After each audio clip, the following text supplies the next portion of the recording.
21절까지 32절까지의 말씀인데요. 굉장히 긴 말씀이지만 말씀을 읽으시면서 어떤 느낌이 좀 드셨습니까?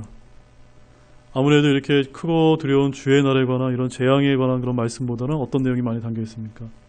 굉장히 복되고 회복이 되는 것을 많이 느낄 수가 있었죠. 그래서 오늘 말씀은 다른 어떤 때의 그런 요엘서의 주제보다는 이렇게 7년 환란기의 끝부분을 지나 이제 천년왕국의 그 계시 시점에 하나님께서 복을 주시는 그런 말씀과 많이 연관되는 그런 말씀이라는 걸 여러분이 좀 기억하시면서 말씀을 들으시면은 또 은혜가 되리라고 믿습니다. 오늘 소선지서 강의 요엘서 7번째 말씀으로 말씀 제목은 누구든지 주의 이름을 부르는 자는 구출을 받으리니 라는 그런 제목으로 말씀을 전하겠습니다. 32절 말씀에 있는데 같이 한번 따라해 보겠습니까?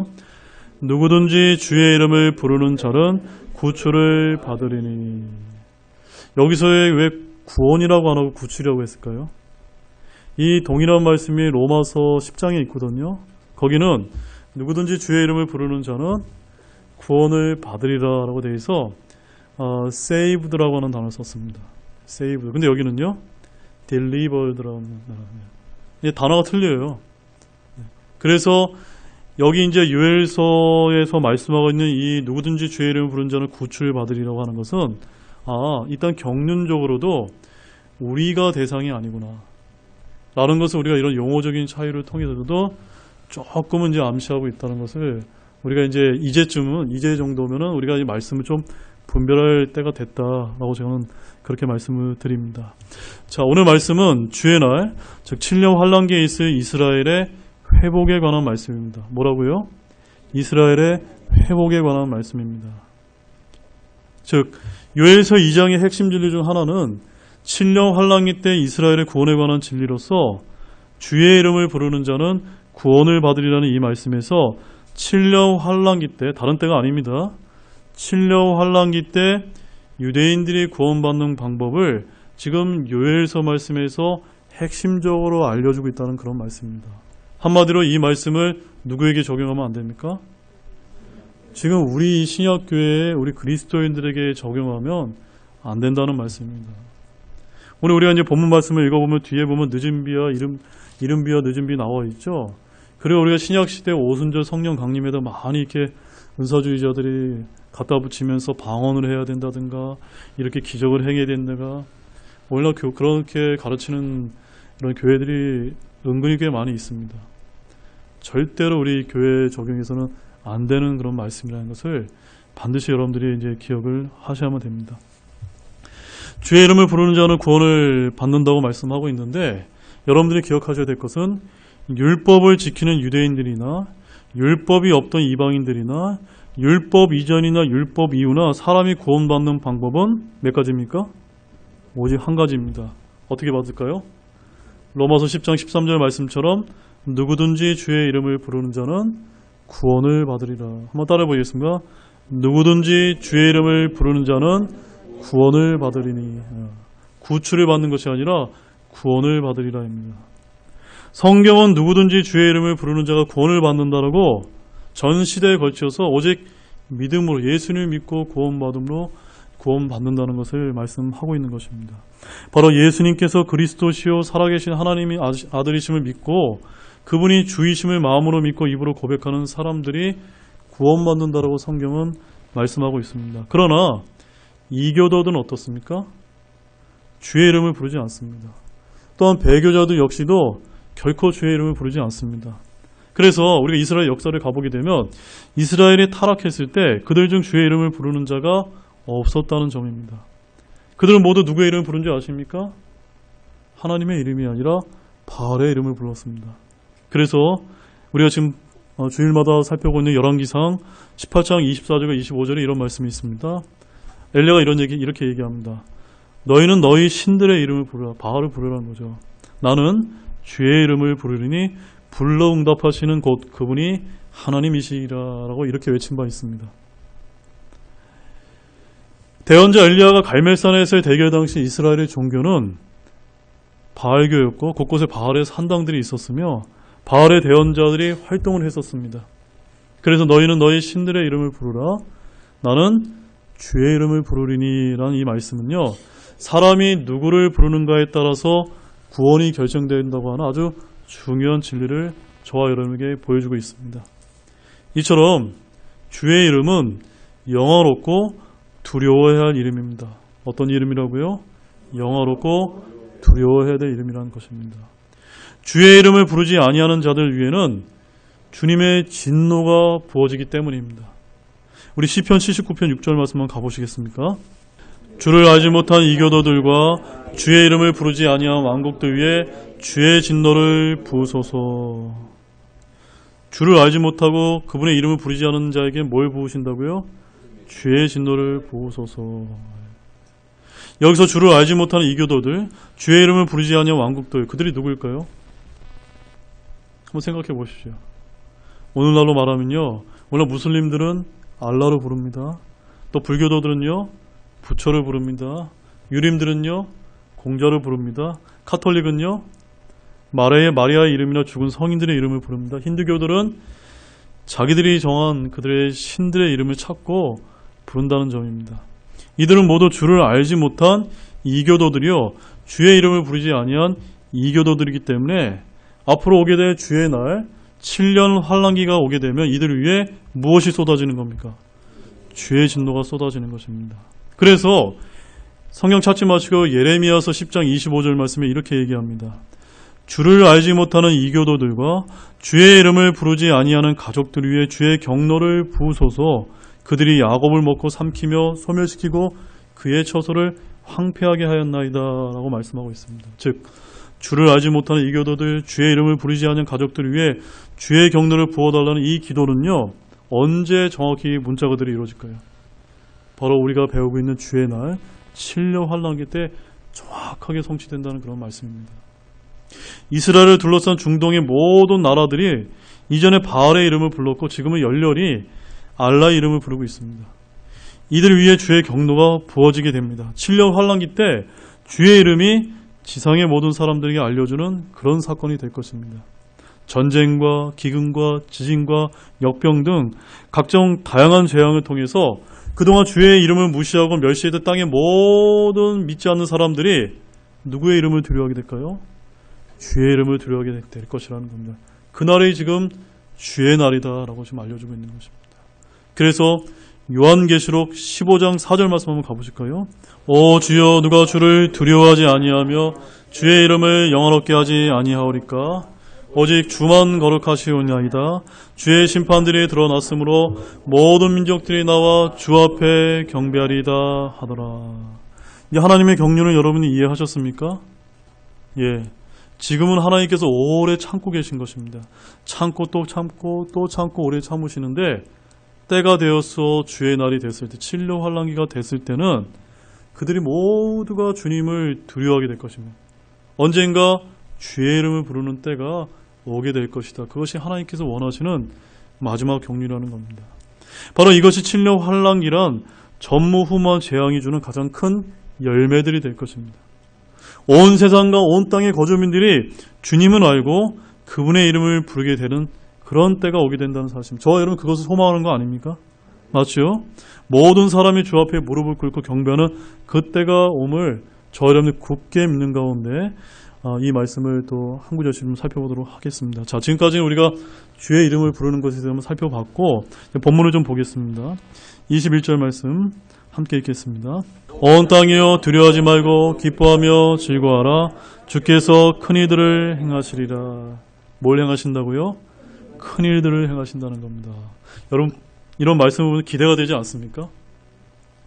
도대체 어떤 큰 일을 행하시길래 온 땅이 두려워하지 말고 기뻐하라고 할까요? 조금 전까지는 어땠습니까? 주의 날에 크고 두려운 재앙의 날로 인해서 사람들이 슬프고 애곡하고 고통을 겪었습니다. 그런데 주님께서 아마겟돈 전쟁을 통해서 지상 강림하셔서 천년왕국을 여게 되면 그 옥토가 정말 낙원으로 지상 낙원이 되면서 주께서 큰 행을 행하시게 된다는 그런 말씀입니다. 한마디로 여기서 말하는 땅은 약속의 땅인데, 이 땅은 우리 주님께서 주시기로 약속했던 땅으로 출애굽한 후 40년 만에 주어졌지만 이스라엘 백성들은 우상숭배로 말하면 이 땅에서 쫓겨났습니다. 그 다음에 주 70년에는 온 세상을 흩어져 2000년 동안 나라 없이 살다가 1948년 우리나라가 이제 독립한 정부를 수립한 1948년에 그 땅의 일부를 찾았을 뿐입니다. 이스라엘은 지금도 예루살렘조차도 완전히 회복하지 못한 그런 안타까운 상태입니다. 그러나 7년 환란기가 끝날 때에야 그들은 주님의 도우심은 이 땅을 완전히 회복하게 될 것입니다. 그래서 지금 21절에서 뭐라고 말씀하고 있습니까? 오 땅이여 두려워하지 말고 기뻐하며 즐거워하라. 그 대상이 누굽니까? 유대인이라는 겁니다. 이 땅은 더 이상 사륙의 땅이요 고통과 슬픔의 땅이 아닙니다. 재난과 재앙은 다 사라지고 그때가 되게 되면 기쁨과 즐거움과 화평의 땅이 될 것입니다. 예루살렘은 주님께서 거하시는 진정한 천년왕국의 수도가 됩니다. 이 땅은 에덴의 낙원처럼 놀라운 곳이 되며 지상 어디에도 예루살렘만한 곳이 없을 것이라고 성경은 말하고 있는 것입니다. 이것을 일으켜서 성경에서 뭐라고 말씀하는 것이면 주께서 큰 일들을 행하시리라는 것입니다. 그 땅에 행하실 일들이 크고 놀랍기 때문에 이렇게 말씀하고 있는 것입니다.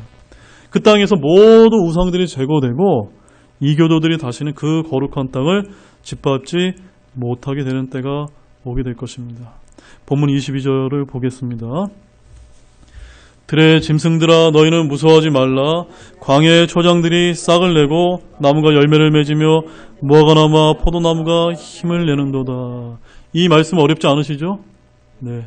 천년왕국 때가 되면은 지금의 중동의 땅은 광야와 사막의 모래로 덮여있는 아주 불모지의 땅이지만 그런 땅이 이제 어떤 땅이 되는 겁니까? 축복의 땅이 된다는 것입니다. 들의 짐승들은요 두려워할 것이 없습니다. 왜냐하면 식량이 부족하거나 자연재해가 없을 뿐만이 아니라 그것들을 해야 할 것이 없어지기 때문입니다. 광야의 초장들이 어떻다고 말하고 있죠? 싹을 내고 나무가 열매를 맺으며 심지어 비료나 거름을 주지 않아도 무화과나무와 포도나무가 최상품의 열매를 풍성히 맺게 되는 것입니다. 한마디로 노아의 대홍수가 일어나기 전 상태로 다시 되돌아가는 겁니다. 그래서 인간의 수명도 1000살 가까이 이제 늘어나게 되는 그런 저주가 거친 그런 축복된 그런 땅이 되는 것입니다. 사람들은 주께서 행하신 큰 일들을 눈으로 보고 체험하게 될 것인데 끝없이 광야와 사막이 온통 푸른 초원과 나무들로 덮이고 풍성한 열매들로 넘친 그 땅을 한번 상상해 보시기 바랍니다. 아까 우리가 불렀던 사막에 샘이 넘쳐 흐르리라 바로 그 땅을 얘기하는 겁니다. 네, 천국 아닙니다. 네, 천년왕국의 그 땅을 얘기하는 겁니다. 본문 23절 보시겠습니다. 시온의 자녀들아 너희는 그때 즐거워하며 주 너희 하나님을 기뻐하라. 그분께서 너희에게 이른비를 적당히 주셨으며 또 너희를 위해 비를 내려 주시되 이른비와 첫째 달에 늦은 비를 내려 주시리니. 자, 여기 이제 우리가 기억해야 될 것은요, 시온의 자녀들이 누구를 말하는 것일까요? 유대인들을 얘기하는 것이다. 예. 이 시온의 자녀들이 이제 유사한 말들이 있는데 다른 데서는 시온의 딸들이라는 얘기도 있고 시온의 아들들이라는 얘기, 또한 시온의 거주민들과 같은 여러 가지 이제 표현들이 나오고 있는데 모두 유대인들, 이스라엘을 이제 일컫는 말입니다. 그래서 시편 149편 2편에 가면 이런 말씀이 있습니다. 이스라엘은 자기를 만드신 분을 기뻐하며 시온의 자녀들은 자기들의 왕을 기뻐할지어다. 바로 시온의 자녀들이 누구라는 겁니까? 이스라엘이라는 것을 바로 말씀에서 바로 알려주시는 거예요. 영위할 필요 없습니다. 그 다음에 이스라엘은 시온의 자녀들인데 우리 주님께서 나귀를 타고 승리 입성을 하실 때 어떻게 말씀하셨냐면 마태복음 21장 5절 말씀에 이렇게 말씀하셨습니다. 너희는 시온의 딸에게 이르기를 보라. 내 왕이 내게 임하시느니라. 그분은 온유하사 나귀 위에 앉으시되 나귀 새끼 곧 어린 수나귀 위에 앉으시니라 하라 하였느니라. 즉 시온의 딸이 누구를 가리키는 겁니까? 이스라엘 사람들을 가리키는 겁니다. 이런 사실들을 우리가 그냥 말씀을 통해 우리가 쉽게 이해할 수가 있는 것입니다. 그래서 유대의 민족주의를 일컬어서 오늘날 세상 사람들이 뭐라고 일컬습니까? 시오니즘이라고 이렇게 부르는 이유가 다 거기에 이제 있는 것입니다. 이처럼 시온의 자녀들, 시온의 딸들, 시온의 아들들아 이런 표현은 다 유대인들을 부르는 말인데 이 말씀에 보면은 너희는 그때 즐거워하며 주 너희 하나님을 기뻐하라고 이제 말씀하고 있습니다. 그때가 언제일까요? 예, 바로 7년 환란기인 그 주의 날이 끝나서 천년왕국이 시작될 때를 가리키는 것입니다. 바로 그들이 짐승과 거짓 대언자를 중심으로 한 온 세상 민족들의 군대로부터 구출을 받고 하늘의 왕국인 천년왕국이 이 땅에 세워지는 때입니다. 7년 환란기의 고난과 어둠과 슬픔이 다 지나간 그때가 바로 시온의 자녀들이 즐거워하며 주 하나님을 기뻐하는 때입니다. 그런데 우리 7년 환란기 후 3년 때 두 증인이 등장하죠. 그 중에 이제 엘리야가 등장해서 베푸는 기적이 뭡니까? 비를 내리지 않는 거잖아요. 3년 반 동안. 네. 그런데 7년 환란기 끝날 때 하나님께서 어떤 축복을 해주십니까? 이른 비와 늦은 비를 내려주신다고 여기서 말씀하고 있어요. 이 이른 비와 늦은 비는 어떤 비입니까? 실제 그동안 7년 환란기 때 비가 없었던 팔레스타인 땅에 주님이 지상재림하시면서 이른 비를 주시고 늦은 비를 내려주시는 실제적인 비를 가리키는 겁니다. 성령 강림이 아닙니다. 문자 그대로 하늘에서 땅에 정말 옥토와 같은 땅으로 바꿔주는 실제적인 그런 축복의 비를 내려주신다는 말입니다. 비가 내리면 지금의 중동의 땅은 이제 불모지가 아니라 옥토가 된다는 말씀입니다. 하늘에서 비가 내리면요, 산과 들과 풀과 나무로 뒤덮이게 됩니다. 오순절주의자들이 오늘날 이 구절을 끌어다가 초대교회 때 임한 성령이 이른 비이고 지금이 마지막 때에 늦은 비를 내려주신다라고 이렇게 영해하는데 이것은 잘못된 가르침임을 여러분들이 반드시 아시기 바랍니다. 자, 본문 24절 말씀 보시겠습니다. 그런즉 타작마당에는 밀이 가득하고 독에는 포도즙과 기름이 넘쳐나리로다. 오순절주의자들이 얘기하는 것처럼 성령이 강림하게 되면은 밀이 가득해지고 포도즙과 기름이 넘쳐납니까? 아니죠. 문자 그대로 이해하시면 됩니다. 말 그대로 7년 환란이 끝나는 날 이른 비와 늦은 비가 하나님이 그 내려주심을 위해서 내린 결과를 지금 말해주고 있는 거예요. 어떤 결과입니까? 7년 환란기 때는요, 땅의 초목들이 재앙으로 불이 타고 해가 뜨거워져서 모든 풀과 나무들이 말라 비틀어버렸습니다. 그나마 조금이라도 있던 것들은 벌레들이 다 먹어버렸습니다. 들의 짐승들이 그래서 울부짖다가 배고파 죽고 사람들 역시 죽어나가던 그 저주받았던 땅이 이제는 무엇으로 가득 찹니까? 밀이 가득하고 포도즙과 기름이 넘쳐나는 겁니다. 무엇 때문에요? 하나님이 허락하신 이른 비와 늦은 비의 그런 축복의 비를 통해 땅이 변화가 되는 것입니다. 주님께서 그 땅에 큰 일을 행하셨고 하늘에서 비를 내려주신 결과라는 것입니다. 이처럼 문자적으로 읽는 그대로 읽으면 알 수 있는 이런 구절들을 왜곡을 해서 오늘날 교회에서 이른 비와 늦은 비가 성령이라고 가르치는 이런 일들이 벌어지는 것이 참으로 안타까운 일이 아닐 수 없다는 것입니다. 자, 본문 25절에서 26절 말씀 좀 읽겠습니다. 내가 전에 너희 가운데로 보낸 나의 큰 군대 곧 메뚜기와 자벌레와 쐐기벌레와 털벌레가 먹은 횟수를 내가 너희에게 되돌려 주리니 너희가 풍족히 먹고 만족하며 너희를 놀랍게 대한 주 너희 하나님의 이름을 찬양하리라. 내 백성이 결코 부끄러움을 당하지 아니하리로다. 여기서 한 가지 원칙이 있는데 이렇게 문자적인 해석 방법을 취해서 정확한 교리 가운데 말씀을 읽게 되면요, 처음에 풀린 말씀이 그 다음에 어때요? 또 풀리면서 이해가 되고 이해가 돼요. 그런데 그 전에 있는 말씀은 영해해서 그것이 성령이라고 해석을 해버리게 되면 그 다음 말씀이 이해가 됩니까 안 됩니까? 전혀 연결이 안 된다는 겁니다. 네. 이 말씀 보십시오. 얼마나 쉽습니까? 하나님께서는 7년 환란기 때 주의 날에 그동안 징계와 심판을 통해 벌레들이 먹었던 소출들을 어떻게 해주겠다는 겁니까? 되돌려 주시겠다는 말씀입니다. 아주 쉽습니다. 메뚜기, 자벌레, 쐐기벌레, 털벌레가 먹어치운 양식을 다시 돌려받으면 집집마다 몇 배의 수확을 얻게 된다는 그런 축복의 말씀입니다. 땅이 얼마나 많은 열매를 낼지 한번 여러분의 머리로 한번 상상해 보십시오. 풍작이 들어도 이런 풍작이 없을 것입니다. 전혀 양식 걱정할 필요가 없습니다. 너희가 풍족히 먹고 만족하며 라고 하는 이 말씀대로 더 이상 천년왕국 땅의 이스라엘은 식량 문제로 고민할 필요가 없다는 그런 말씀입니다. 그런데 오늘날 경제 문제가 모든 나라의 고민이고 이 문제를 해결해 주기 위해서 정치인들과 종교인들이 앞장서서 해결해 주겠다고 공언을 하지만 절대 해결해 줄 수 없습니다. 누구만이 해결해 줄 수 있습니까? 그때 우리 주 하나님께서 일거에 완전히 해결해 주심을 믿으시기 바랍니다. 이스라엘은 다시 주 자기들의 하나님의 이름을 찬양하게 될 것입니다.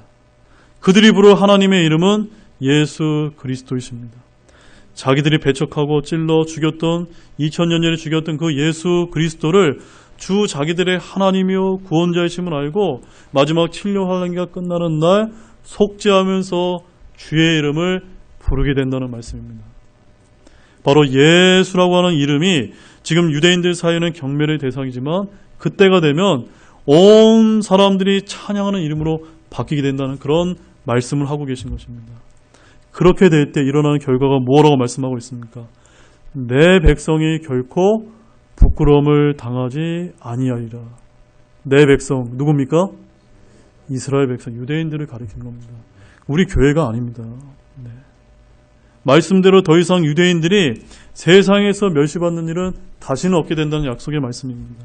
몇천 년 동안 지속되었던 이방인들의 때가 끝나고 유대인들이 세상의 머리가 되고 제사장 왕국이 된다는 그런 약속의 말씀입니다. 따라서 여기서 내 백성에는 말은 오늘날 신약교회에다 결코 적용하는 우를 범하지 마시기 바랍니다. 이 구절은 문자 그들의 적용 대상이 이스라엘이기 때문입니다. 본문 27절 말씀 보십시오. 그런즉 내가 이스라엘의 한가운데 있으며 내가 주 너희 하나님이고 다른 이가 없는 줄을 너희가 알리라.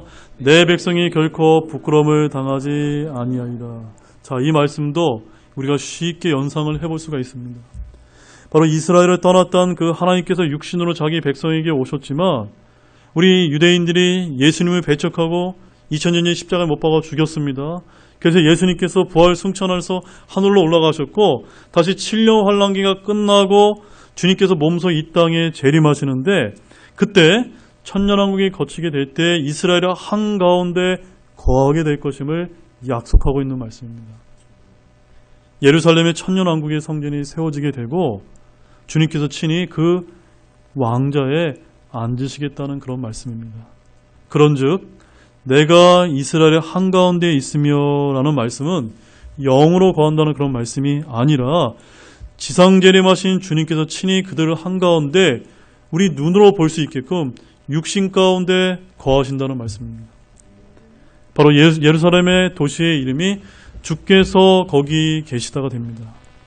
바로 내가 주 너희 하나님이 되고라는 이 말씀에서 나는요 재림하신 예수 그리스도이심을 가리키는 말씀입니다. 이전에 이스라엘은 주와 그리스도이신 예수님을 배척하고 부인했습니다. 그때 예수님은 주 하나님이심을 온 이스라엘이 알고 고백하게 될 것입니다. 자신들이 찌른 예수님께서 주 하나님이심을 알게 되었다는 사실입니다. 28절에서 29절 말씀을 보겠습니다. 그 뒤에 내가 내 영을 모든 육체 위에 부어주리니 너희의 아들 딸들은 태어나며 너희의 늙은이들은 꿈을 꾸고 너희의 젊은이들은 환상을 보리라. 또 그 나이들에 내가 내 영을 남종과 여종들 위에 부어주며. 자, 이 말씀 역시도 많이 오해하는 그런 말씀이기 때문에 여러분 잘 보시기 바랍니다. 주님께서 주제 행하실 큰 일 중 가장 복된 일은 무엇일까요? 지금 천년왕국 때 모든 육체 가운데 뭘 부어주십니까? 자신의 영, 바로 성령을 부어주시는 것입니다. 지금은요, 지금 우리가 살고 있는 시대에 성령이 부어졌습니까? 누구 가운데 부어졌습니까? 이 은혜의 시대, 신약 시대에는 예수님을 믿는 사람들에게만 부어집니다. 그런데 천년왕국 때는요, 모든 육체 위에, 모든 육체가 육체로 그 천년왕국 성전에 앉아 계신 주님을 눈으로 보고 인정하게 된다는 것입니다. 근데 그 일이 왜 어떻게 이루어진 겁니까? 바로 하나님께서 하나님의 영을 모든 육체 가운데 부어주는 그런 큰 일을 행하시기 때문에 일어나는 일입니다. 바로 천년왕국 때 이스라엘 사람들은 모두 성령을 부음받고 그들은 지상에서 제사장 왕국이 되기 때문입니다. 내가 내 영을 모든 육체에 부어주리라는 이 말씀은요, 사도행전 2장에서 성취된 말씀이 아닙니다. 초대교회 오순절날 성령을 부음받은 사람들은 제자들과 그날 복음을 믿고 주의 이름으로 침례를 받은 사람들이 전부였습니다. 그러나 본문에서 주님께서 성령을 모든 육체 위에 부어주리라고 하셨는데 모든 육체 위에 부어주시려면 모두가 회개하고 주님의 이름을 믿어야 됩니다. 그때는 7년 환란기가 끝난 무렵이며 천년왕국이 될 때입니다. 바로 사도행전에서 우리가 오순절에 베드로가 이 구절을 인용한 것은 이 말씀이 성취되었다는 것이 아니라 바로 믿는 그리스도인들 위해 성령이 부어주셨다는 것을 이렇게 요엘서 말씀을 빗대어서 전하고 있는 말씀입니다. 오순절에 성령을 부음받은 사도들은 대언을 한 것이 아니라 복음을 선포했습니다. 오순절에 사도들이나 제자들 중에 아무도 꿈을 꾸거나 환상들을 보지 않았습니다. 요엘이 선포한 이 말씀은 주의 날에 있게 될 이름을 저 여러분들이 잊지 마시기 바랍니다. 자, 본문 30절 말씀 보겠습니다. 하늘들과 땅에서 이적들을 보이리니 곧 피와 불과 연기 기둥이로다.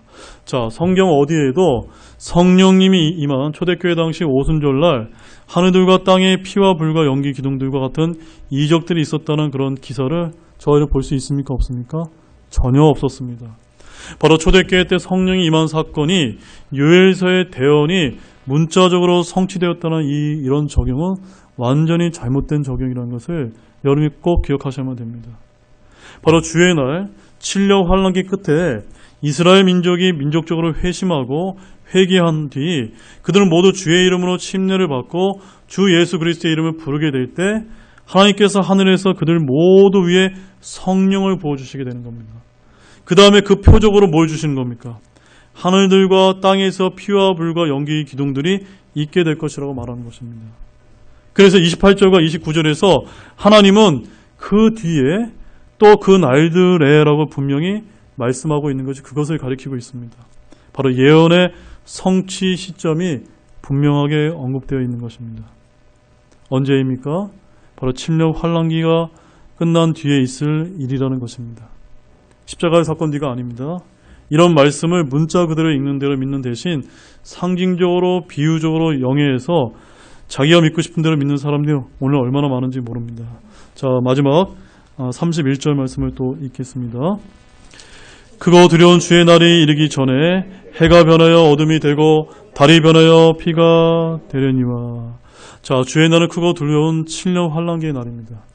특히 아마겟돈 전쟁이 있게 될 마지막 때는 가장 크고 두려운 날이 될 텐데 이때 해가 변하여 어둠이 되고 달이 변하여 피가 되는 이 사건은 요한계시록 6장 12절에 여섯째 봉인을 연 뒤에 나타나는 그런 사건인데 그 말씀을 한번 가보겠습니다.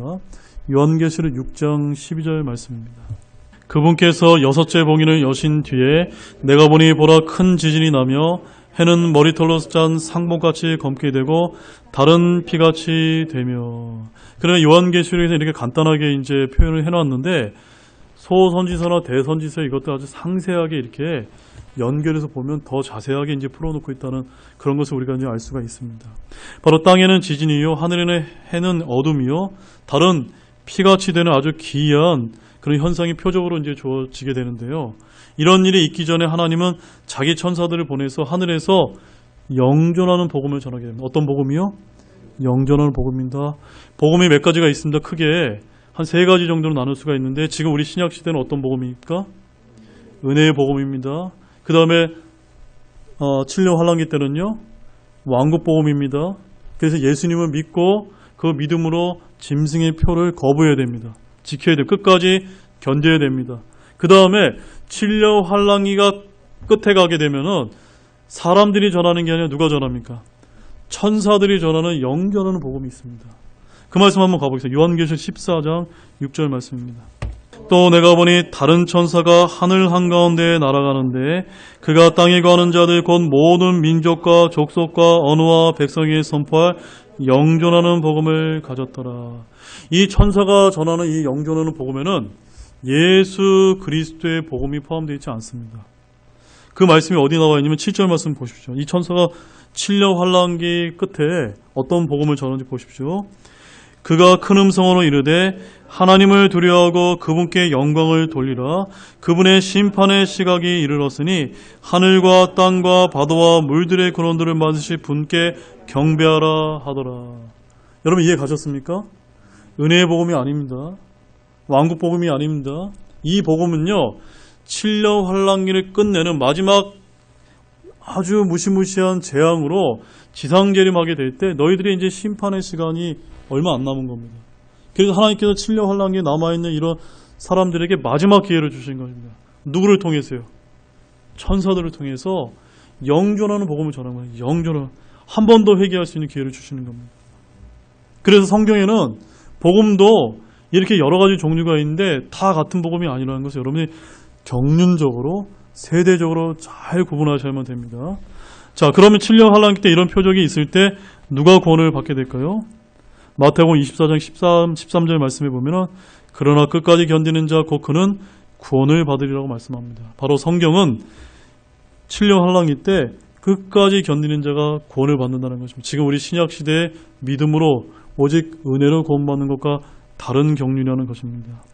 이런 7년 환란기 때 이기는 자는요, 끝까지 견디는 자요, 하나님의 명령과 예수님의 믿음을 지키는 자들입니다. 그래서 요한계시록 14장 12절 말씀 보십시오.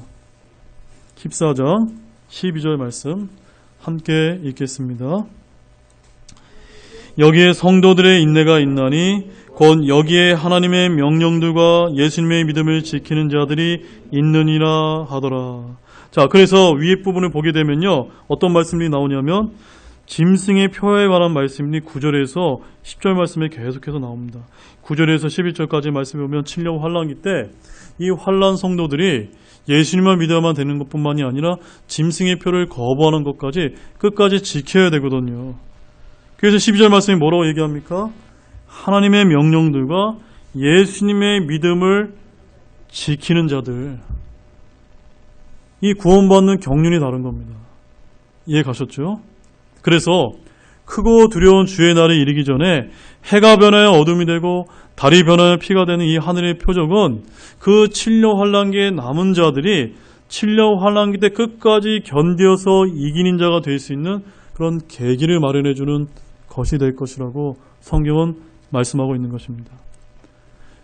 우리 신약의 그리스도인들은요, 해가 변하여 어둠이 되고 달이 변하여 피가 되는 크고 두려운 주의 날이 되기 전에 어떻게 됩니까?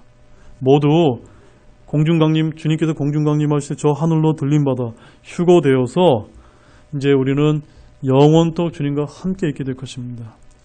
그러나 7년 환란기 때 이 땅에 남은 자들은 어떻게 구원을 받게 될까요? 어떻게 구출을 받을 수 있을까요? 32절 말씀에 나와 있습니다. 마지막 32절 말씀 보십시오. 누구든지 주의 이름을 부른 자는 구출을 받으리니 주가 말한 대로 시온산과 예루살렘에 구출이 있으며 또 주가 부를 남은 자들에게도 구출이 있으리라. 아주 정확하게 말씀이 연결이 되죠? 예. 교리가 정확해야 되면 이 말씀이 이해가 되기 시작하는 겁니다. 구원이 아니라 구출이 이루어지는 것입니다. 누구든지 주의 이름을 부르는 자는 구출을 받게 되는데 한번 잘 보십시오. 언제로부터의 구출입니까? 7년 환란기에서의 구출입니다. 적그리스도의 손에서의 구출입니다. 7년 환란기 때 자기 지혜와 힘으로 구출받은 사람은 아무도 없습니다. 하지만 주의 이름을 부르는 자는 누구든지 구출을 받는 또한 하나님께서 은혜를 베푸게 되실 것입니다. 여기서 주가 부를 남은 자들이 누구인지 우리가 따로 해석할 필요가 있습니다. 그들이 누구일까요? 우리 이사야서 6장 13절 말씀 한번 가보십시오. 그러나 그 땅 안에 여전히 10분의 1이 있을 것이요 그것이 돌아와서 먹을 것이 되리라. 보리수나무와 상수리나무가 자기 잎을 떨어뜨려도 그것들의 본체는 그것들 안에 남아있는 것 같이 그 거룩한 씨가 그것의 본체가 되리라 하시더라. 자, 제가 여러분에게 묻겠습니다. 그 땅 안에 여전히 10분의 1이 있을 것이요는 무엇을 가리키는 것일까요? 바로 이스라엘이나 예루살렘 안에 10분의 1의 남은 자들이 존재한다는 것을 말씀하고 있는 것입니다. 그러니까는 그 남은 7년 환란기 때 남은 자들, 유대인의 남은 자들이 몇 명이 구출받는지가 아주 정확하게 이제 기록이 되어 있는 것입니다. 이들은 그리스도인이 아니라 유대인들로서의 환란 성도들을 가리키는 말씀입니다. 자, 이사야서 4장 3절에서 4절 말씀도 보십시오. 지금 우리가 성경을 이렇게 살펴보면서 성경 말씀은요, 굉장히 구체적인 것들을 우리에게 지금 일어날 일들을 알려주고 있다는 것입니다. 시온에 남은 자, 예루살렘에 남아있는 자, 곧 예루살렘 안에 살아있는 자들 가운데서 기록된 모든 자는 거룩하다고 불리리니 이때 주께서 심판하는 영과 불태우는 영으로서 시온의 딸들의 더러움을 씻어내시며 예루살렘의 한가운데로부터 그것의 피를 깨끗이 제거하시리라. 말씀 어렵지 않으시죠? 정확하게 이해되시죠? 7년 환란기 때 그 유대인들 가운데 남은 자들이 속죄하고 자기가 찔렀던 그 예수님을 진정으로 받아들이게 되는 그때가 오게 된 그 남은 자들을 가리키고 있습니다. 남은 자가 누구인지 성경이 아주 정확하게, 너무너무나 정확하게 말씀해주고 있습니다. 이들은 어떻게 구원을 받는 것입니까? 환란기 때 소수의 남은 자들, 특별히 성경에는 10분의 1 정도로 얘기하는데 그들이 어떻게 구출을 받습니까? 주의 이름을 부름으로, 누구든지 주의 이름을 부름으로 구출을 받게 된다라고 정확하게 말씀하고 있습니다. 이렇게 7년 환란기란 경노의 날에 사람들이 구출을 받는 유일한 방법은 주의 이름을 부르는 것입니다. 이교도들과 배교도들은 절대 부르지 않지만 그 7년 환란기는 야곱의 고난의 때를 통해서 마지막 때에 주의 이름을 부르며 붙들게 될 때 그들은 구출받게 될 것입니다. 그 다음에 시편 116편 4절 말씀에 이런 말씀이 있습니다. 귀로만 들으세요. 그때 내가 주의 이름을 부르며 이르기 오 주여 주께 간청하오니 내 혼을 건지소서 하였도다. 누구의 기도일까요? 바로 7년 환란기 마지막 때에 남은 자들이 외치게 될 기도문이라는 겁니다. 주께 간청하오니 내 혼을 건지소서라고 부르면서 주의 이름을 부르며 그들이 구출받는다는 말씀입니다. 누구든지 주의 이름을 부른 자는 구출받으리나 이 말씀에서 우리는 앞으로 이들이 7년 환란기에서 완전히 구출받아 천년왕국의 제사장 민족으로 거하게 된다는 말씀을 보게 되는 것입니다. 자, 사랑하는 여러분, 이처럼 7년 환란기 때 주의 이름을 불러서 구출받은 유대인 환란 성도들은 육체를 입고 천년왕국에서 제사장 민족으로 섬길 때 이방 민족인 양의 민족들, 마태복음 25장 양의 민족들이 나와있죠. 그들은 예루살렘으로 와서 주님께 실제로 경배를 드리는 이방 민족이 될 것입니다. 그들은 특별한 보배가 된 유대인들, 제사장 민족이 된 이스라엘 사람들을 통해 주님과 그분의 율법을 배우게 될 것입니다. 그러나 신약의 은혜의 시대에 예수 그리스도를 믿고 그분의 이름을 불러 구원받은 저와 여러분과 같은 모든 그리스도인들은 어떻게 됩니까? 장차 그리스도처럼 부활한 영적인 몸을 입고 왕과 제사장이 되어 그리스도와 함께 이 땅을 통치하게 될 것입니다. 잘 구분해서 보십시오. 유대인들은 뭐가 됩니까? 제사장 민족이 됩니다. 저와 여러분요? 왕과 제사장이 되는 겁니다. 그 말씀 마지막으로 한 번만 더 찾아보고 마치겠습니다. 요한계시록 5장 10절 말씀입니다. 또 우리 하나님을 위해 우리를 왕과 제사장으로 삼으셨으니 우리가 땅에서 통치하리다 하더라. 아멘이시죠? 이 말씀이 저와 여러분에게 문자적으로 취하고 적용하고 우리가 이루게 될 말씀이라는 것을 믿는 여러분 되시기 바랍니다. 기도하시겠습니다.